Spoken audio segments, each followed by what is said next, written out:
There's always one guy at every gig screaming, play Freebird. So if you want to learn to play Freebird, check this out. We're going to learn that intro solo. You don't even need a slide, just your finger. Check this out. Here's an easy way to do it.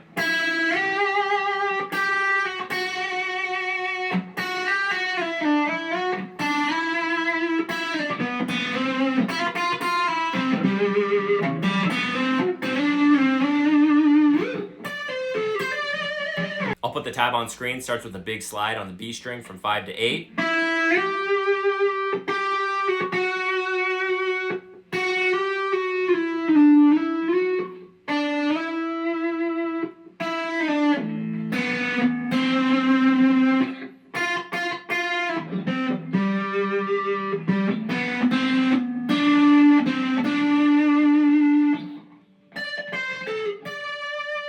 There it is, guys. Pretty easy. Now, if someone yells play Freebird, you have a response. If you want to learn the chords,